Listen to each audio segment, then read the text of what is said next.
Welcome to this session, the Growing Local Food Movement, an update from local leaders. And it's my pleasure to introduce the first of these local leaders.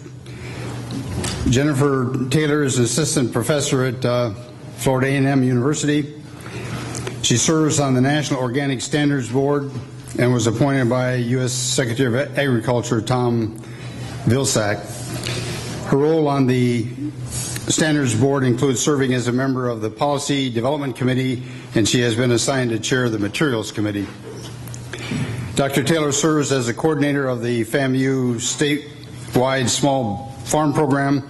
Through her responsibilities in the Cooperative Extension Program, Dr. Taylor has made a major impact on the organic farming community in North Florida. Through growing of initiatives such as the various growers markets in the Tallahassee community, biofuels awareness and development, and many sustainable agriculture initiatives to support limited resource farmers and their families. Jennifer.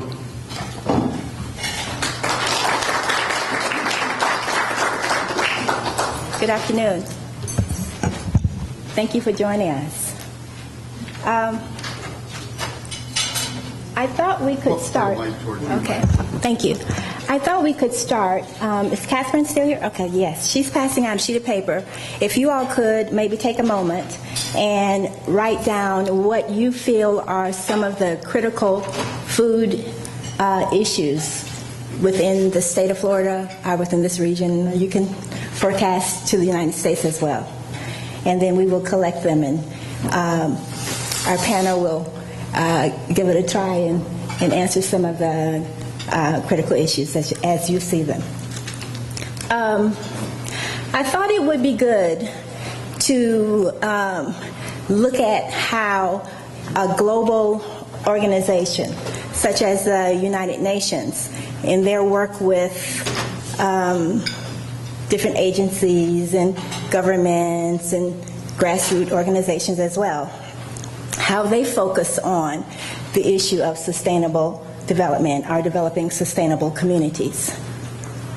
A recent report from the United Nations states that people today are healthier, they live longer, there are more educated people in the world today, and they have more access to goods and services.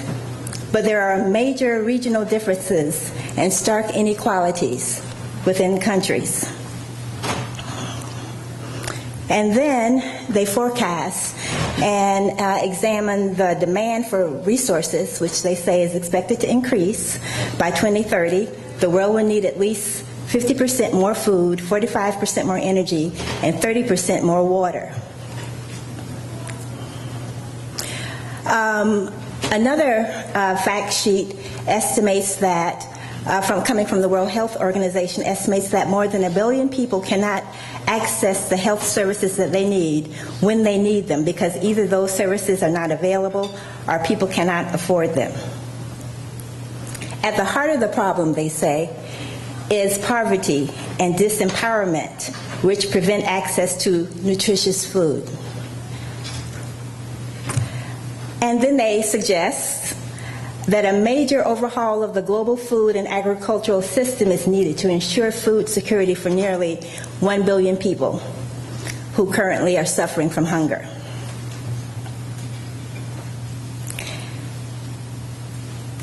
They also note that agriculture is the single largest employer, providing livelihoods for 40% of today's global population, and that smallholder farms provide up to 80% of the food in developing countries. So they feel that investing in them is an important way to increase food production. And food production, they cite, is continually to improve and increase.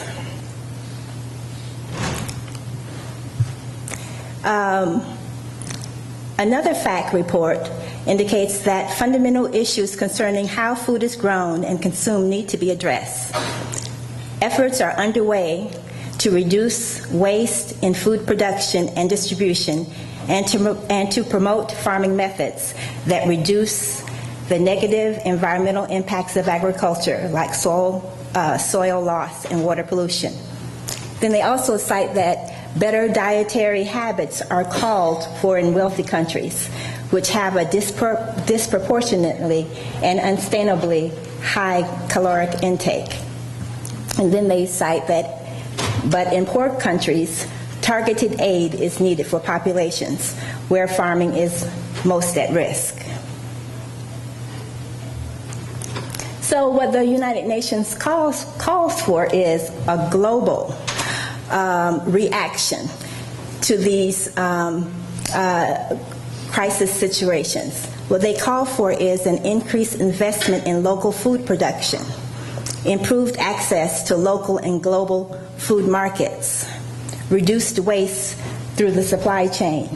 Special attention, they say, needs to be given to women and to smallholders or small-scale farmers, to youth and to indigenous farmers. And they say that we should all work together to enable the poor in our countries or in our neighborhoods and our communities to overcome.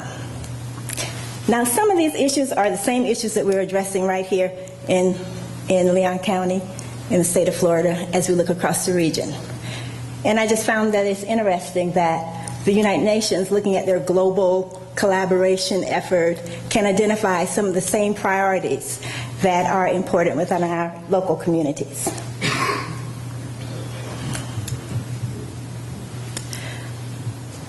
What I'd like to talk with you about is the participatory sustainable development efforts that we have in place through the FAMU Statewide Small Farm Program at Florida A&M University.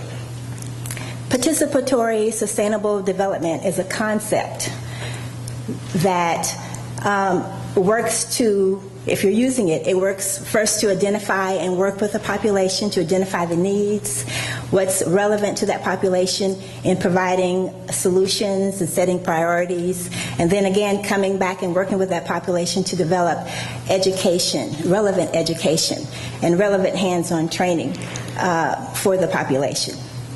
And the idea is that you are building the capacity of grassroots. You're building the capacity of whichever community or farming population that you're working with.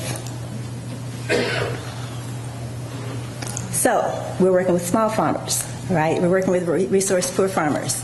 Though these farmers make up about 90% of the world's farmers, generally they have not had equal access and participation in programs and trainings designed to assist large producers and agribusinesses. So there has been an effort for close to 100 years whereby agricultural development and research has gone and focused on large-scale farmers and agribusiness. Generally, agriculture research and extension has sought out medium and large farmers, thought more successful, innovative, and readily able to adopt technology and contribute to growth and development. A recent USDA census has indicated that in the United States, 91% of all farms are small farms. And even in Florida, 90% of all farms in Florida are also small farms. Some of your local small farmers right here in your region. These were conventional farmers, and they've since transitioned to using organic methods. Other local small farmers. Probably seen some of them around, maybe.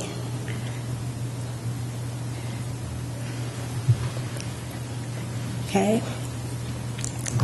FAMU Statewide Small Farm Program is an active, participatory, capacity-building program designed. My phone is ringing. Excuse me. I can cut it off. Nathan, can you help me, please? I can't find it, but if you can take care of that, please. I'm sorry. Thank you. Okay, so FAMU Statewide Small Farm Program is an active participatory capacity building program designed to assist and equip farming populations and their families toward a thriving sustainable development. Thank you so much. Thank you. The program uses a participatory, multidisciplinary approach to provide relevant educational opportunities, technical information, and hands-on training to underserved farming populations and their communities. The focus of these sustainable development sessions is alternative production and management systems, value-added marketing strategies, farmer-facilitated farm tours, workshops within the marketing strategies, the benefits of organic being provided through hands-on training, sustainable living, small farm alternative energy, to work with the farming population or the community to encourage leadership and decision-making to enhance viability, well-being, and quality of life. So these are some of the kinds of training sessions, hands-on training sessions that we've provided the last couple of years, focusing on farmer leadership, community development, introduction to organics, Organic 101, advanced organics, transitioning to organics, looking at improving the agroecological farming system. And then they involve hands-on training. This is an example of an organic integrated pest management workshop that's taken place on an organic farm. Then, being specific, looking at fruit tree production, agro-tourism, and this one's particularly focusing on meat production, and how to build healthy soils, make compost, plant propagation, pollinator habitats, and then again, of course, the hands-on training. And then the biofuels workshops, sustainable living, focusing on alternative energy, sustainable living, focusing on working with farmers that are interested in grant opportunities or writing proposals for funding. And then we also work with the community. And when we're working with the community, we're working to build awareness of local farmers, the local food resources, to encourage healthy food choices, and to encourage a local sustainable table. The United Nations General Assembly endorsed a decision to accredit several organizations to their conference that they held over the summer. These accredited organizations were found to exhibit the necessary attributes of an organization demonstrating expertise in the area of sustainable development. And we were happy and surprised to find that the FAMU Statewide Small Farm Program was one of the organizations that received distinction and accreditation to participate in this global conference. This was an example of how we work together with communities, with Nathan and also the Tallahassee food community. We worked together for several months to help bring Will Allen to the area. And it was really a thrilling experience, as you know, you that know Will Allen. And then that's followed, it was several hours within a classroom setting, followed also by making compost and hands-on learning. And then also we worked with FSU students who brought Dr. Shiva to FSU a couple of months or so ago. We provided her with an opportunity to meet and talk with local small farmers in the area. Okay. Biofuels was one example. Then the growers markets, we developed several growers markets with the community and with farmers. The growers market at Lake Ella, which is today, from 3 until dusk, and we have several other markets throughout the area. We have 10 markets, 10 marketing opportunities for the consumers and the public to enjoy fresh local seasonal veggies direct from local small farmers. And lots of produce being grown by the farmers. And we'll just go through here. Then we have specialty items like sunflower seeds or bottle gourds, snake gourds, and gourmet specialty items, breads being made by the farmers, goat milk cheese, handmade soaps, and more being provided to the public through the local community growers markets. And then more produce. Okay. Also, we have a biofuels project, and the biofuels project provides education and training and internship opportunities for the public as well as for farmers throughout the community. These are some comments from participants who have participated in the workshops. One says, I've changed my entire vision and method of how to grow food using all organic procedures. We have implemented just about everything we learned, and already I have seen incredible results. This is the first term where we created or composted our own dirt and fertilizers. The results are astounding. Last year we were unable to produce spinach with our methods. I've posted a few pictures. Thanks again for your efforts. The programs expose farmers to the latest thinking and practices, and we choose to integrate what we want. And then others say that this is a message to plant a seed, to learn more, and they are a master gardener and hope to plant more seeds. In ending, I'd like to say that it's important to ensure local food security with alternative agriculture management systems that enhance sustainable organic farming strategies, that encourage local food systems, food community strategies, good food tables, eating right, types of strategies and support systems, and that embrace the benefits of small farm populations and their communities. Thank you. We will now have Nathan. Hey, y'all. Oh. Look, can I stand out here and just speak like this? Is that okay? Yes. No? Yes? No? Oh, yeah.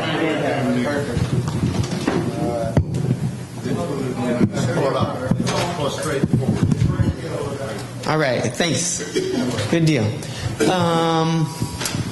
Here's what I'm going to talk about. We're talking about this food movement, this emerging local food movement in the area and beyond.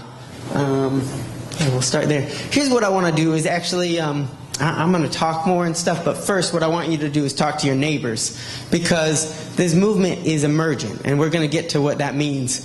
But it means it's coming up from the ground. It's coming up from everybody. So here's what I need you to do. Is a little practice in asset-based community development.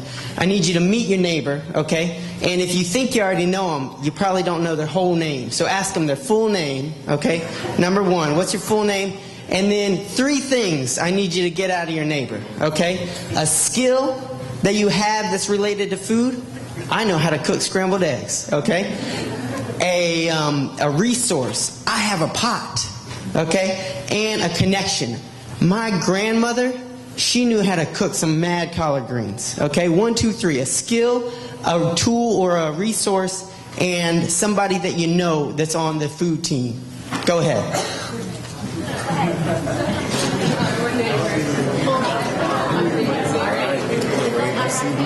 There it is. Let's see. Yeah, let's stay there for a second.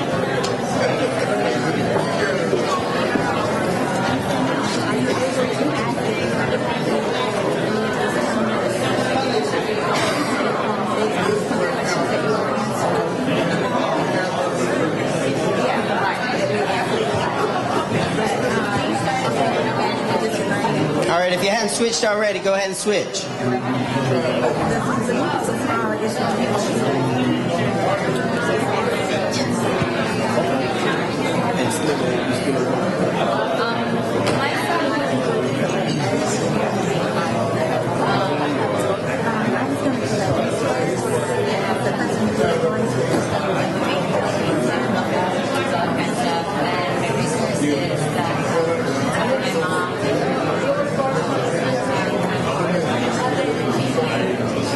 Alrighty, I'm going to call you back. All right, what last names did y'all hear? What last names did y'all hear? Bellamy. Okay, yeah. What else? What other last names? What? Oh, y'all need to try again. Okay, my name is Nathan Thomas Wiley Valentine. Gwen. All right. Good deal. Any other last names? Mills. Okay. All right, look, so I asked this stuff. It's not just completely crazy. It was partially crazy. But a lot of food stuff is rooted in our families. A lot of these skills, a lot of these resources, and a whole lot of these food connections are either accentuated by or rooted in family. So I asked that for that reason. And these skills, these resources, and these networks, I'm asking you about those because it's a practice in asset-based community development. The idea is that everybody, every single one of us in the room, everybody in town, everybody in the Tallahassee Food Network has something to bring to the table. So that's what that's about. I'm Nathan Ballantyne. Folks know me as the man in overalls, and I'm a co-founder of the Tallahassee Food Network, which is this hub of the food movement in Tallahassee, a movement that's being really emergent. It's kind of, if you look at it a certain way, it's kind of like a dating service for the food movement. If somebody's trying to find a farmer to teach a workshop on something, then they can come through us, and then through our affiliates and partners, then we can find that person. Or say somebody's got a grade school class and they want somebody to come in and do nutrition, or a farmer's looking for an outlet to sell their produce, then perhaps there's some restaurants in the network. It's about that dating and connections, specifically as it relates to crossing lines of division. So one of the things that we realized early on in the development of the network, before we were even using that word, was that there were kind of like 2 parallel or 3 or 4 or 8, 17 parallel food movements in town because people didn't know each other, right? I heard conversations like, if we could just get, like those people on the team, then we could really get somewhere, right? Well, too bad those people were actually already running, right, in the same direction, just folks didn't know it. So it's all about working across lines of divisions like race, like income, like neighborhood, right? Something will be going on in one neighborhood, but not, it'll be happening in another neighborhood oftentimes, but folks don't know it. Or you've got the farmers, the community gardeners, the nutritionists, the chefs, the folks working on community nutrition and health, folks coordinating farmers markets. There's so many players in this food movement. So the network is trying to get those folks together. So let's talk about this idea called emergence. Because this is a framework that I use to understand what's going on in terms of the food movement. Emergence is when a whole bunch of individual parts function together and display a kind of like a super intelligence. Okay, they display an intelligence or design that's way more complex than the sum of their parts. Okay, so think about an anthill. Ants are pretty dumb when it comes to cognitive function, right? But because they can look around at their local situation and respond to it, they say, "Oh look, oh you're going to take care of the babies. Oh you are too. Oh you are too." Then they say, "Well, I'm going to go get some food because otherwise they're going to run out." Right? Because they can make that little judgment, and then because they can lay down a chemical trail and communicate with each other, they can create these elaborate ant mounds, right? They can, fire ants, I'm not really a big fan, but they can form a watertight ball by interlocking their bodies. And nobody's in charge. Nobody's saying, you do this, you do this, you do this. It's emergent, right? So in the same way, human societies and movements oftentimes are emergent. And again, you've got to be able to respond to your local situation, and you've got to be able to communicate. So that's what the Food Network is doing. On the one hand, it's broadening people's understanding of what the local context is. If folks are dreaming and all they have to work with are their own assets, right? Their own skills, the own people they know, you can get a certain distance, right? You can get started. But what if you're trying to start a farmer's market and you're in a neighborhood and you don't know any farmers, and then you run into Jennifer? Whoa, right? Then you get to step it up. So that's one piece of it. And the other piece is this communication piece. There's this idea that, well, I mean, it's happening. The food movement is growing up everywhere. And the idea is, oh, well, we're all digitally connected these days. But number one, we're not. There's a whole lot of folks, they get their information through front porches and meeting folks at the corner store, right? There's also like communication gaps. I was riding in the truck with my coworker Dennis. He's a black guy from Virginia, relocated about 8 years ago, and he was talking to Jen, a white university student from FSU, interning with the iGrow program. And when they got done with their conversation, which was about a work day on Saturday and what time, Dennis says, "All right," and Jen said, "Okay, well, I guess I'll see you on Saturday." And Dennis said, "All right," and she said, "Okay, well, thank you." And Dennis said, "All right." And Jen said, Okay, well, did we take care of everything? And he said, yep, all right. They both said, tried to say bye 6 times, right? And they couldn't even get there because they had a different cultural understanding of how to get off the phone, It's basic stuff, but that's some of the work that the Food Network is doing, is getting people in relationship with each other so that when folks have an idea at 10, 11, 12 o'clock in the morning, they don't call me. They wait until the next morning, and then they call their friend, right, who's in the network, somebody else. So when folks are dreaming about, if we could just get some resources on the team, or if we could just get those kind of folks on the team, that's no longer the conversation. The conversation is, what I need to do is I need to call Paul. I need to call Mr. Bellamy. I need to call one of the other countless partners in the room. Let's see, where am I going? Okay, let me tell you about 3 programs real quick that the Food Network's doing. We got this thing called Collards and Cornbread. Once a month, we get together and share some food, ideas, and stories about food. The idea is, again, relationship building. Because when you really got an inspiration, or for that matter, when your pantry's out of food, you'll call on people that you know, right? So if we can build up this social capital amongst ourselves, we can get further. So that's the second Thursday of the month. We typically meet at the Purple House on Georgia Street, but this coming month, November 8th, my birthday, we're actually meeting at the iGrow farm. So let me tell you about that.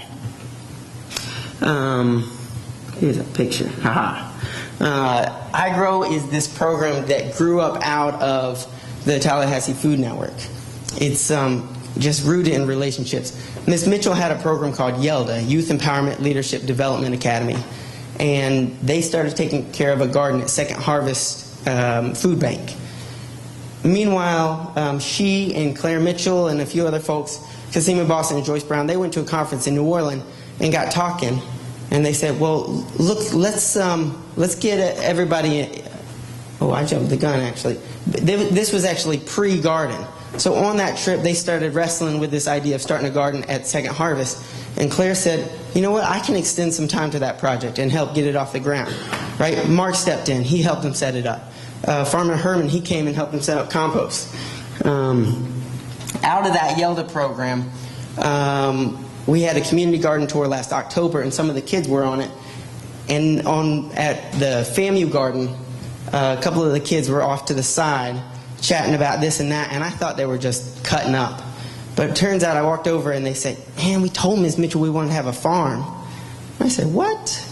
Right, so they kept talking and I kept asking questions and they kept kind of stepping up to it. And so out of that conversation grew this idea of the iGrow project. So they've been building these iGrow buckets, which are self-watering container gardens, and then they sold 400 of them and got some extra funding and started the iGrow, the Dunn Street Youth Farm. And we've got work days on Mondays and Fridays, 2:30 to 5:30. I'll leave that. The last thing I want to tell you about in terms of the specific projects, and it's endless. You get in amidst the Tallahassee Food Network and you stick around long enough, you're going to be running all over the place because it's a lot of activity. But we also have this directory, Good Food Directory, that Cassidy Mills is championing. And the idea there is that, again, we don't know all of what's going on. Cassidy and I sat down for 3 hours last week, and my job was to just remember all the community gardens in town, and then to call people and text them and email them to get phone numbers and contact information. And we came up with a list of over 50 gardens. Right? Who knew? 77. What? Who knew that there were 77 school, church, and community gardens in town? I didn't even know that. Right? There's a lot going. So that directory is going to highlight community gardens, local farmers, farmers markets, and then we also hope to highlight food pantries and other food resource kind of things. I know I'm running. What time are we? We're late. All right, Bakari, let's get you up here in just a second. Ooh. Yes. Where do you get that directory, or is it in progress? It's in progress. Yeah. So where will it be available when it's It will be on our website. Okay. Yeah. Farmers market, Yeah, so another thing that we got coming up here right shortly is we just got a grant through the city from the USDA to do farmers market promotion. And the idea there is to increase farmer revenue, increase farmers market attendance, and increase access to good, healthy food in food desert areas where there's not a lot of access to healthy food, where most folks are dependent on the corner stores and such. And all kind of folks are on that team as well, but you'll be seeing some of that develop. Look, just as a short example of who is on this team, I tell you what, if you've been engaged in the Food Network in some kind of way, been to a College and Cornbread gathering, received the updates, raise your hand. Yeah.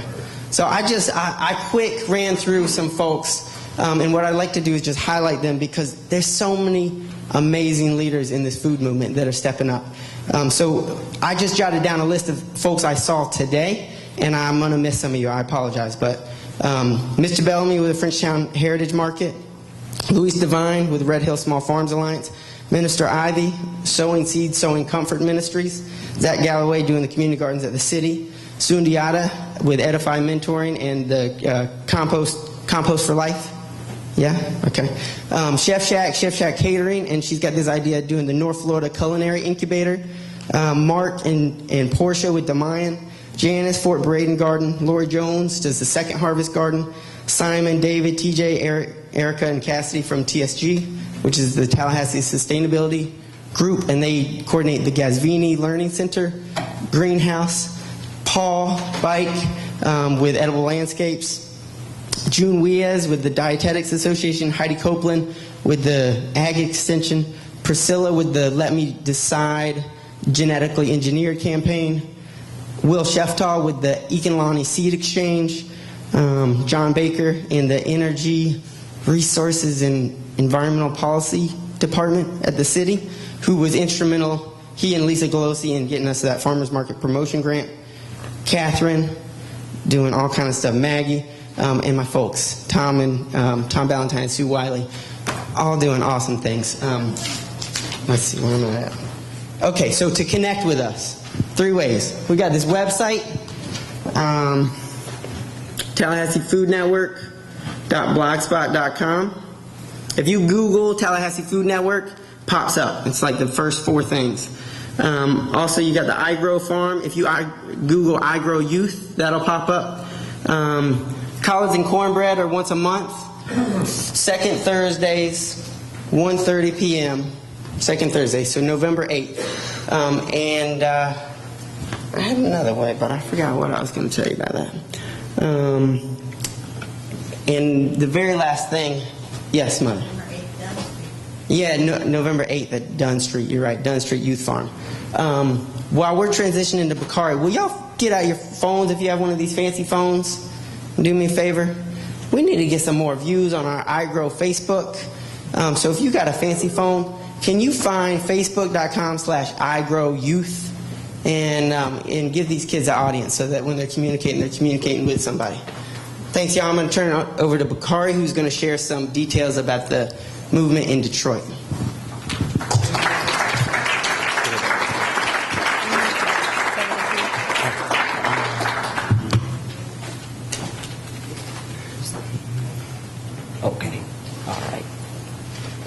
Okay. All right. Great job, Nathan. And oh my goodness. Okay, so the context that I'll be coming from is kind of a case study in what's taking place in Michigan.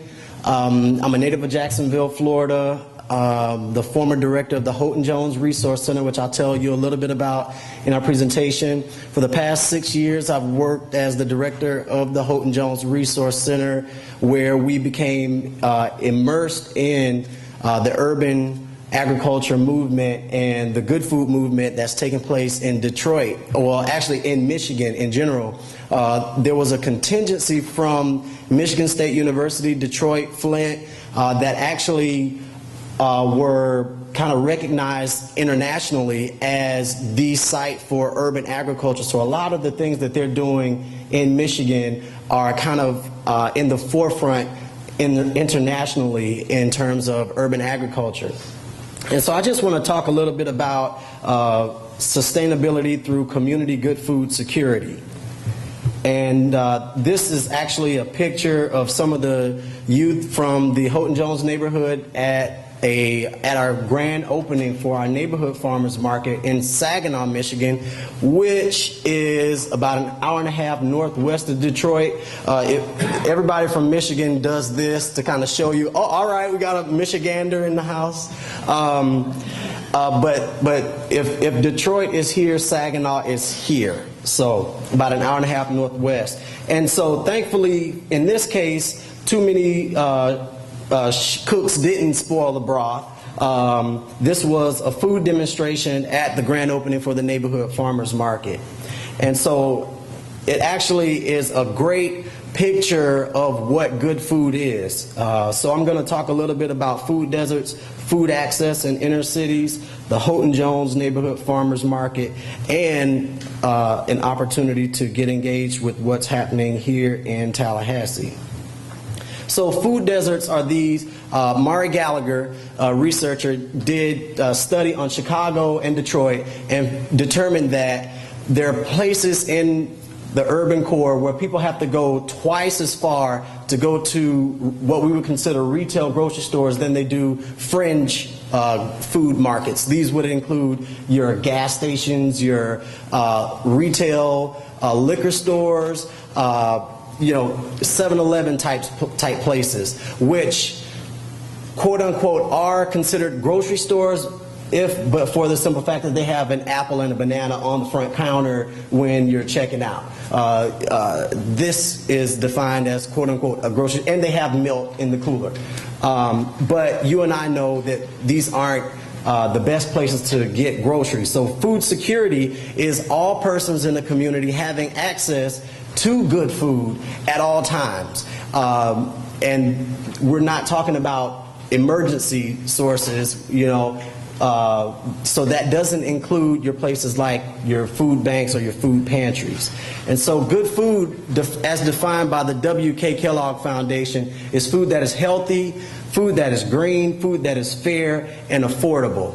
And so all of these factors kind of contribute to what is considered good food, meaning that it is nutritionally sufficient for a healthy diet. It's does the production, the marketing, the distribution doesn't impact the environmental in negative ways. It's fair, meaning that the workers involved in the food system aren't exploited. And also it's affordable, meaning that it is not only accessible geographically, but it is accessible economically. So the need. This is actually a picture of an abandoned building, or what once was a house right across the street from the neighborhood center, the Houghton Jones neighborhood center. And it kind of paints a picture of the perfect storm that took place in Michigan that kind of propelled this food movement. Everybody knows the story of Motown, Detroit, Motor City, the Big Three. We know that manufacturing in this country declined drastically, and with it went those jobs. And with those jobs went the population that once was Detroit. So a lot of people moved out of the state of Michigan and out of Detroit as well. And so it left abandonment, places like what you see here where homeowners were, kind of left to kind of write off these places and these neighborhoods in general. So you've got unemployment, you've got poverty, and low academic achievement as well. And all of these things are barriers to technology, information, and resources, which includes food, because food provides energy, which is our resource to live. So all of these things are barriers to that. And not only that, you're looking at health disparities where it's noted that this generation will be the first generation that may not outlive its parents. And that's because of the outset of obesity and other health disparities such as diabetes, which are diet related. And so my colleague, Dr. Brian Thomas at the Saginaw Valley State University, generated this map, And the Houghton Jones neighborhood is like this area right here. And so this kind of provides an idea of income in the city of Saginaw. And so the darker red areas are, you know, kind of 40,000 and up. And then the lighter shades are 20,000 and below. And as you can see, the east side of the city, which includes the Houghton Jones neighborhood, runs right into that low income area. And so also what you have here is kind of a dot mapping of grocery stores and convenience stores. Now you would look and say, you know, well, this isn't technically a food desert. There are plenty of grocery stores and convenience stores on the east side. But upon further notice, you look at grocery store square footage, you see that all of the what we consider grocery retail outlets, such as your Kroger, they don't have Publix. I'm glad to be back in Florida where we have Publix, but they have Meijer stores and Kroger stores. Those are all located in what we would consider the suburban area, and by and large, the inner city, there are really no to little choice as to where you can buy or purchase food. And so not only that, this map actually shows vacant property. That hot pink color is actually vacant property as a result of the abandonment of neighborhoods altogether. So this kind of presented a perfect storm. And Saginaw is kind of like those Russian nesting shells. Detroit is like the big one, and then you go further north through Flint, and that's a smaller one. And Saginaw is kind of like that small one. So these particular issues are not particular to Saginaw, but kind of a microcosm of what's happening elsewhere in Michigan. And so the advantages of urban agriculture is it creates a source for healthy, affordable food. It facilitates local economic development. It beautifies the neighborhood, which I'll show, and it takes advantage of vacant land. Otherwise, the cities, which don't have a lot of tax base to maintain these properties, it's summers where the grass would grow, 4 feet tall, and so that kind of invites negative, the criminal element. And so it also provides exercise, recreation, and a vector for such things as the Man in Overalls job training program. I'm just speaking it out, just putting that out there. So we take a vacant lot, such as the one that was located across from the center, work with the city to get it torn down through neighborhood stabilization funding was that example. And so we partnered with other community groups and student groups to help to kind of clean it up. And then what we have at the end of the day is an aesthetically pleasing community garden, which we call the Houghton Jones Educational Urban Farm, where the students learn to not only where their food comes from, but as you'll see, they created a micro enterprise through the neighborhood farmers market. And so this is what we call the circle of connections. We had the resource center, we had the youth farm stand project, which taught youth development and leadership development.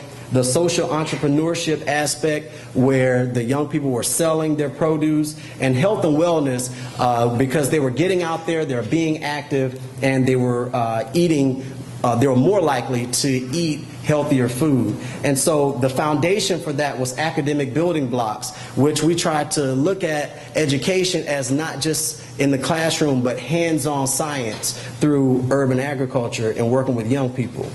And so one of the main things that brought this together was collaboration through the cooperative extension, through the academic community at the university, the downtown Saginaw Farmers Market, as well as the statewide Michigan Farmers Market Association. So we partnered with the downtown market, which had the technical assistance as well as the technology through the USDA to utilize the EBT machines. Now we know that every month there are millions of dollars in a community that are available through the EBT card. So what we did was simply we just wanted to capture some of that food dollar in our community. And so we were able to do that through that neighborhood satellite partnership.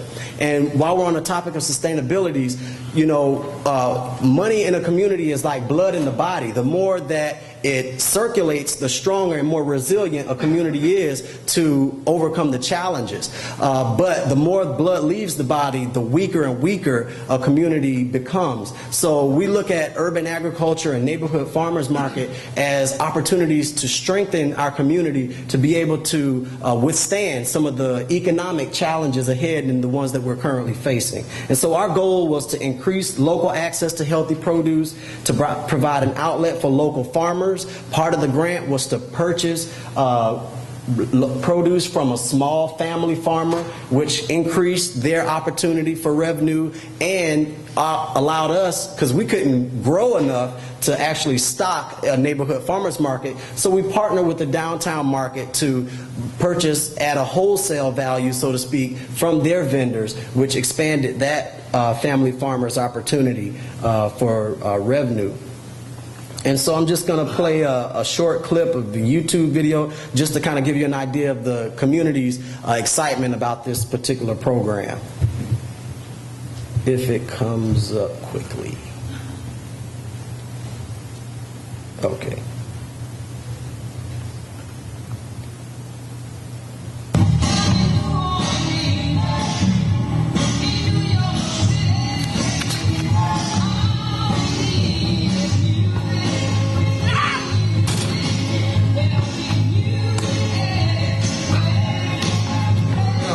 Hello, everyone.